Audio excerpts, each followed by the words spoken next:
Welcome to my channel, guys. Guys, we are gonna learn today a new advanced structure. You can say that very new advanced structure here. I have used here some different types of word which has other types of meanings, but here they will give you something other types of meaning here. Okay, guys. So let's have a look on the board here. I have written here नहीं मिल रहा, नहीं मिला या नहीं मिल रहा था. Okay. So this is the Hindi word. Okay. But when it comes to translate into English, then we get confused sometimes. I think am I right? I'm telling you guys. Okay, guys. So just have a look here that I have written here one example, and before making example, we will have a look on this formula structure. Okay, subject can't और could not, इसको couldn't मैंने लिखा है find other word. जी हाँ, आपने सही सुना. और अगर आप सोच रहे हो कि can't क्या है, मुझे पता है कि बहुत ही आसान है, बहुत ही बोला जाता है, जो सबको पता होना चाहिए. can't का मतलब होता है can not. उसका कॉन्ट्रैक्टेड फॉर्म मैंने लिखा है, मतलब शॉर्ट फॉर्म में लिखा है. और ये है could not.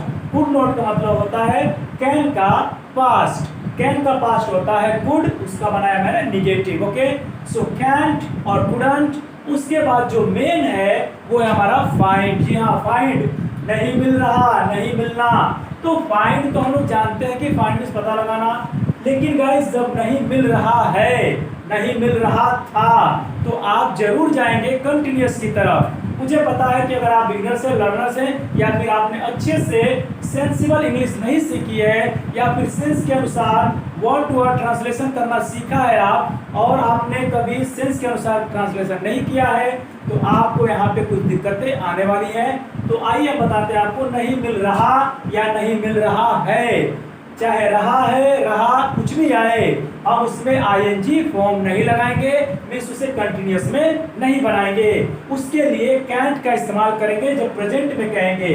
और नहीं मिल रहा था, if you talk about past, then we will use couldn't. या couldn't means could not. Okay, find का इस्तेमाल मिलना के सेंस में करेंगे.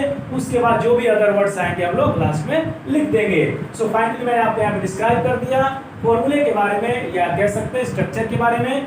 आइए सेंटेंस में देखते हैं. मैंने यहाँ पे लिखा है मेरे जूते नहीं मिल रहे, मेरे जूते नहीं मिल. आगे का सेंटेंस मैंने नहीं लिखा कि कहाँ है, किसने रखा है, वो अलग बात है, हम लोग बना भी सकते हैं, या फिर इतने में हमारा सेंस कंप्लीट हो जाएगा. जैसे मान के चलिए कि आप क्लास जाने वाले हैं या ऑफिस जाने वाले हैं, आप जूते ढूंढ रहे हैं, तो आपसे नहीं मिल रहे, तो आप क्या बोलते हैं चिल्लाकर, अरे मेरे जूते नहीं मिल रहे, कहाँ है? तो मेरे जूते नहीं मिल रहे. इसका मतलब क्या बनाएंगे आप? अगर आपको स्ट्रक्चर पता नहीं होता तो ऑनेस्टली मैं बता रहा हूँ कि आप यही कोशिश करते कि रहा है, रही है ढूंढते, उसके बाद आप वर्ब में आईएनजी लगाते, ईजेएमआर लगाते. ठीक है, शुरुआत मैंने भी किया था, तो मुझे भी पहली बार जब इससे मुलाकात हुई तो मैंने भी यही सोचा था कि शायद इसी तरह बनेगा, पर नहीं. जब आप एडवांस चीजें सीख रहे हैं तो कुछ एडवांस बनिए. ओके गाइस, मेरे जूते नहीं मिल रहे हैं, क्या स्टार्ट करेंगे यहाँ पे? तो क्या यहाँ पे सब्जेक्ट मेरे जूते हैं, सब्जेक्ट भी ढूंढना स्टार्ट करिए आप आज के बाद, कि आपको सब्जेक्ट ढूंढना है इसमें. आप बताइए इसमें सब्जेक्ट कौन है. यहाँ मेरे जूते नहीं है, ये मैंने आपको डिक्लेयर कर दिया. तब आपको इसमें अपना सेंस लगाना होगा कि ये स्टेटमेंट कौन बोल रहा है. यानी अगर मैं बोलूंगा कि मेरे जूते नहीं मिल रहे, मतलब मुझे मेरे जूते नहीं मिल रहे हैं. आप बोलेंगे तो आप भी बोलेंगे मुझे मेरे जूते नहीं मिल रहे हैं. यानी ये फर्स्ट पर्सन ही बोलेगा जब भी बोलेगा. ओके, और यहाँ पे सब्जेक्ट मुझे मैंने नहीं लिखा है, और दूसरे में देखिए मैंने जानबूझकर लिखा है. ओके, तो स्टार्ट करते हैं. यहाँ पे मैंने कहा कि मुझे छुपा हुआ है, सेंस में आ रहा है, मुझे मतलब मैं. अब मी मत लगा दीजिएगा, क्योंकि सब्जेक्टिव केस की बात कर रहे हैं. अगर आप सब्जेक्टिव केस ऑब्जेक्टिव केस नहीं जाते हैं तो वेरी फर्स्ट वीडियो में आप जाकर मेरा देख सकते हैं, और मैंने कुछ आपको बताया है केस टेबल के बारे में. तो आई होता तो सब्जेक्टिव केस, और मी होता तो ऑब्जेक्टिव केस, लेकिन हमें चाहिए सब्जेक्टिव केस. तो यहाँ पे लिखेंगे आई, और मिल रहे या मिल रहे हैं. फिर से मैं बोल रहा हूँ एक बार, मेरे जूते नहीं मिल रहे हैं, ये भी बोल सकता हूँ मैं, या ये बोल सकता हूँ मेरे जूते नहीं मिल रहे हैं. ओके, तो ये होगा हमारा. आइए स्टार्ट करते हैं. I cantt. आई कैंट क्यों लिखा? क्योंकि प्रेजेंट की बात कर रहे हैं. आई कैंट फाइंड, और क्या नहीं मिल रहे हैं? My shoes. तो देखिए subject can't, find, other words, shoes हो गया. मेरे जूते नहीं मिल रहे हैं. I can't find my shoes. Okay guys, तो यहाँ तक तो कोई दिक्कत आपको नहीं होगी, बहुत ही सिंपल बन गया अब आपके लिए। आप कुछ भी स्टाइल आप कर सकते हैं। मेरे दरवाजे की चाबी नहीं मिल रही, I can find my door की बोल सकते हैं, या की टू डोर भी बोल सकते हैं। थोड़ा सा और एडवांस में जाएंगे तो की टू डोर बोल सकते हैं या डोर की बोल सकते हैं। ओके गाइस, तो आप इस तरह के बहुत सारे सेंटेंस बनाइएगा, घर में प्रैक्टिस करिएगा। अब आइए देखते हैं सेकेंड वन। यहाँ पे है हमारा पास्ट में मैंने लिखा है, मुझे मेरा मोबाइल नहीं मिल रहा था इसलिए मैं वहां नहीं गया। मान के चले मुझे कहीं जाना था जहां मुझे मोबाइल की जरूरत थी, अब मैं मोबाइल ढूंढने लगा, मेरा मोबाइल मिल ही नहीं रहा था, यानी मेरा मोबाइल मुझे मिला ही नहीं, इसलिए मैं वहां नहीं गया। तो ध्यान से देखिएगा, नहीं मिला या नहीं मिल रहा था, उसके लिए हम लोग कैन की सेकेंड फॉर्म कुड होती है। तो प्रेजेंट में कैन, तो पास्ट में हो जाएगा कुड। आपने सीखा होगा कैन, कुड, शैल, शुड, ये सीखे आप लोग, ठीक है। तो उसी तरह से कैन का सेकेंड फॉर्म कुड हो जाएगा। मुझे मेरा मोबाइल नहीं मिल रहा था, फिर यहाँ पे सब्जेक्ट कौन है, मुझे, यानी मैं ही नहीं अपना मोबाइल ढूंढ पा रहा था या मुझे नहीं मिल रहा था। तो यहाँ पे लिखेंगे I couldn't find my mobile, I couldn't find my mobile, मुझे मेरा मोबाइल नहीं मिल रहा था इसलिए मैं वहां नहीं गया।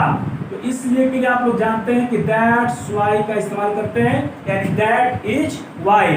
दैट इज वाई को हम लोग दैट्स वाई शॉर्ट में बोलते हैं, आपने सुना होगा कई बार। I could not find my mobile that's why, इसलिए मैं वहां नहीं गया, पास्ट की बात इसमें भी कही जा रही है। तो यहाँ पर ये आ गया, मैं वहां नहीं गया, पास्ट इंडेफिनिट में बनाएंगे, I did not go there, I did not go there। आप चाहे तो did not को didn't भी कर सकते हैं, इसको और भी शॉर्ट में अगर करना चाहें तो didn't का इस्तेमाल कर सकते हैं, जो बहुत ही एडवांस रूप में लोग बोलते हैं I did not go there या I didn't go there, I didn't go there। Okay, इस तरह से भी आप इस्तेमाल कर सकते हैं। मैं कहता हूँ गाइस कि आप लोग वीडियो में हमेशा एक एक पॉइंट को सुनिए, हो सकता है कुछ नई चीजें बोलने में मिल जाए, लिखने में कुछ चीजें समझा दूं, मैं जो लिखता नहीं हूँ उसको बोल देता हूँ, ठीक है गाइस। तो इस बात का ध्यान रखिएगा, वीडियो में कभी स्किप करने की कोशिश मत करिए। अगर जो सीखने वाले अगर सच में सीखना चाहते हैं उनकी बात कर रहा हूं मैं, और जो स्क्रॉल करने वाले हैं उनकी तो मैं बात ही नहीं करता, जो स्क्रॉल करते आगे बढ़ते हैं। तो फिर ये कोई गाइस और वीडियो नहीं है कि आप स्क्रॉल करते जाएंगे, गाने सुनते जाएंगे और कुछ छोटे मोटे शॉर्ट्स देखते जाएंगे, ऐसा कुछ भी नहीं है। आपको ध्यान से पढ़ना है और नोट्स भी बनाना है साथ में।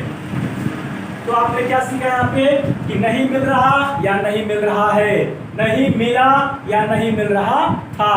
एक और चीज आपको मैं बताऊंगा कि जैसे आप कुड नॉट लगाते हैं तो सका का भी सेंस आ जाता है इसमें, इसलिए मैं कहता हूँ कि लास्ट तक वीडियो बनेगा तो आपको जरूर कुछ और चीजें बताऊंगा मैं। तो इसका मतलब ये होगा आई could not find my mobile, इसका 3 अर्थ निकलेगा।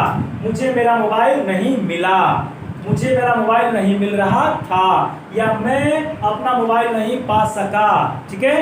तो सका का भी सेंस आएगा इसमें, यानी सेंस वही कह रहा है कि मुझे नहीं मिल सका, मैं नहीं पा सका, मुझे नहीं मिला, मुझे नहीं मिल रहा था, सारी चीजें एक ही तरफ इशारा कर रही है, मतलब मुझे वो चीजें नहीं मिली। Understood guys. तो ये हुआ आपका।